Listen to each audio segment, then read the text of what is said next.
Hey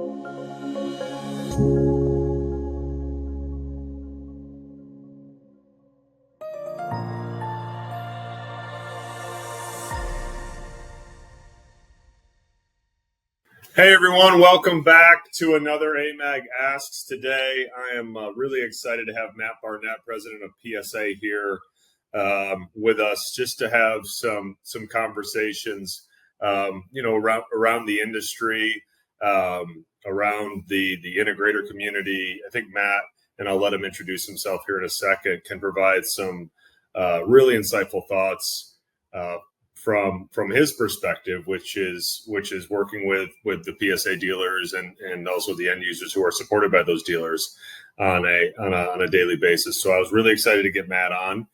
Matt, thanks for joining. Great to be here, Kyle. Thanks for the invite, and looking forward to the conversation. So I think probably, as always, just quickly, because we have some things we want to get to, but just for those of you who don't know you, maybe a little bit of an intro on who you are, your role, and a little bit of your background. Yeah, so I've been in this industry, hard for me to spit out, but 33 years now, having worked starting out of college at an integrator, but most of my career has been on the manufacturing side, including a long run at AMAG itself, before moving on to Mercury and HID. Been here at 3.5 years at PSA, and if you're not familiar with PSA, we're a consortium of system integrators, primarily in North America, although we have some dots around the world. We really support the integrators in any way we can, from financial, education, networking, access to products, and other services, including we provide marketing services and financial metrics services, as well as sales and sales type of training to the integrator channel. Yeah, I spent the majority of my career on the integration side. We weren't a PSA member, so I spent the majority of my career uneducated on what PSA really is. And I have to say, we just came off of PSA Tech 24 here last week, and I posted about this. I shared this with you personally. I was blown away with the network that was represented there, and also the type of content and education that was provided. I thought it was really well done. Maybe to sort of add on to that, for those who haven't been to a PSA Tech, just what the focus is there, for others to understand. Yeah, and I appreciate that. I was told when I started here that people don't really understand PSA until they come to the PSA Tech event. And that was a little odd to me, because my first PSA Tech event was with that integrator in 1992. So, and having worked PSA events over a large portion of my career, but I have found that to be the case. So it's Tech stands for Technology Education Conference. And really the foundations were on educating the security integrators on how to, actually operate an integration company, from learning about the technology itself. We had over 120 technicians there getting certified on many of the top end products, including AMAG. So the technicians are getting certified on the products, and then the sales, operations, and management team are learning about how to convert their business to become an MSP, how to increase their sales throughput, how to properly compensate their employees, how to retain key employees. So a lot of education that really helps ping every different facet of an integration company, with the idea that if we can help them be better at running their company, they continue to grow and they continue to buy product through PSA. Yeah, it was really well done, and I love that there was different tracks. Right, I found myself gravitating towards the state of the industry discussions. I thought that was really well done, whether it was leaders from the different partners, or the financial updates, the M&A outlook, just really valuable stuff is the track that I chose. But to your point, then there was a good amount of technicians there who were doing some actual hands-on training, right? Yeah, and this was the first year we brought back the hands-on training post-COVID, so it was good to kind of get that rolling again. A lot of our membership was asking for hands-on training. They kind of like to reward their technicians by having them come to this event. So after a long day of learning how to work on the products, and they get to hang out and attend the social functions we have at night, just kind of a reward for them. So they get to mix and mingle with their senior management as well as many others in the industry. So we're excited to have a great event there, and appreciate the sponsorship and your participation as well. Yeah, of course. So let's transition a little, because when we had first talked about this, the reason I approached you was because of your perspective, right? So in working with your dealers on a daily basis, I'm assuming you get a lot of feedback on sort of what they're interested in or what they're seeing. So maybe for kind of the majority of our time here, if there's one or two things that you see going on right now in working with, you're working with your community, what would those be? Yeah, so I would say a big talk at Tech last week was obviously AI, and unfortunately, it's becoming probably the most overused word in society right now, and the definition is variable.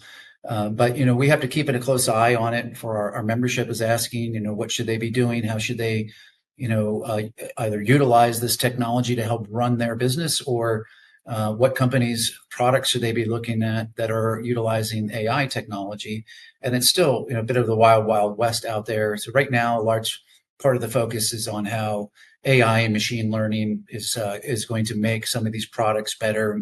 The first iteration has been video for a long, long time now, and that continues to evolve and grow. But we'll start seeing more and more AI entering the product side of the business, as well as, I think, technologies that are going to help integrators run their business more efficiently. So we're kind of keeping an eye on both sides of that, with the companies that we work with on the technology side, as well as what are some of the business applications that our integrators should be looking at to help them be more efficient, more profitable, and able to scale more quickly by having AI help them in that process. Yeah, I think that's where my head went first. I think the obvious place that we always go to is where the products from an external perspective can enhance the offering. But if I think about my world and and all of the things that we do running a business, and your world as well, and all of the integrators out there, running a business is hard, and a lot of times it's incredibly manual and inefficient, and there's a lot of operational challenges. And so that's the first thing that I'm looking at every day is, hey, how can I make life easier for our employees to run our business so we can be better for our customers? I love that you're reviewing that as well. Yeah, as an example, one of our business solutions providers that was there, they work on how to help the integrators with tax rebates and tax incentives, and the R&D credit that the government in the U.S. provides. And it used to be a manual process to look at these spreadsheets and try to figure out if they qualify, and if so, how much. Now they run it through an AI algorithm, and they can do it in a day. So, what was a multi-month process can be done in a day now.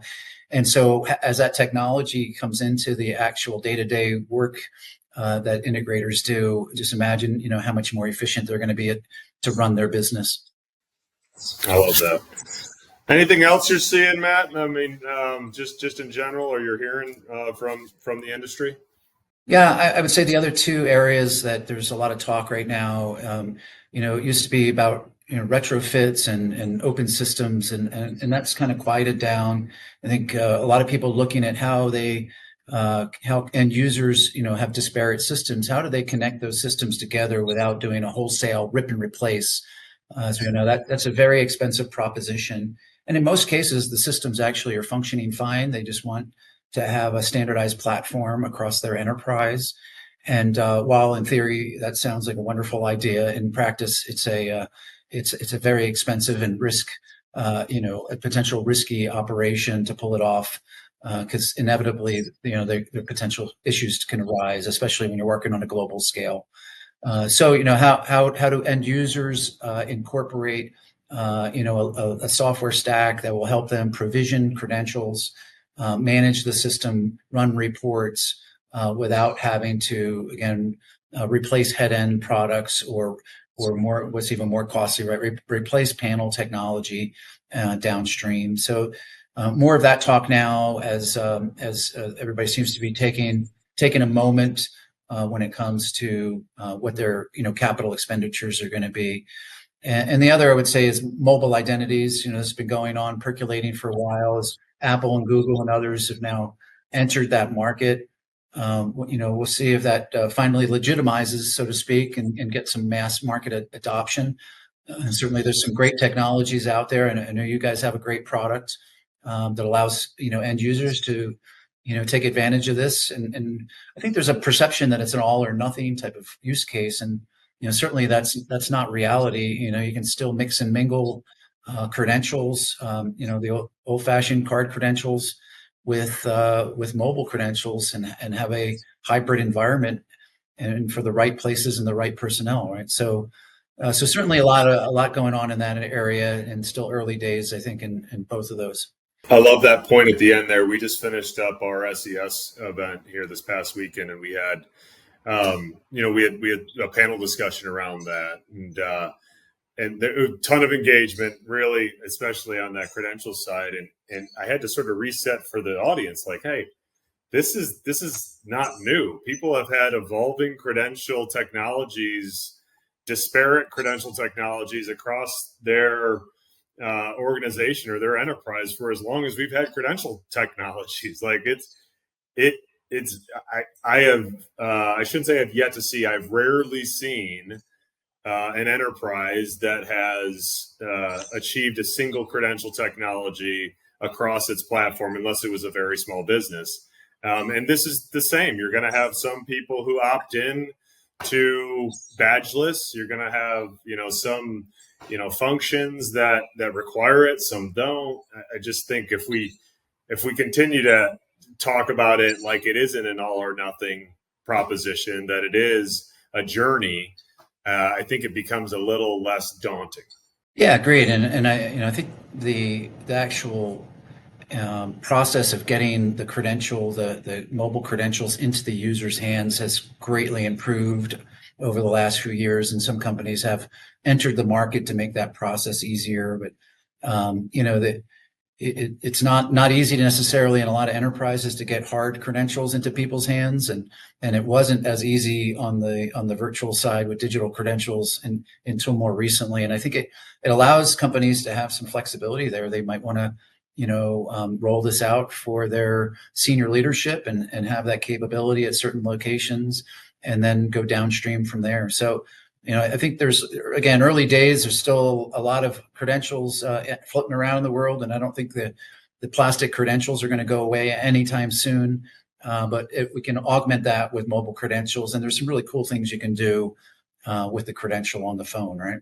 100%. Well, Matt, I know you're busy. I appreciate you taking some time.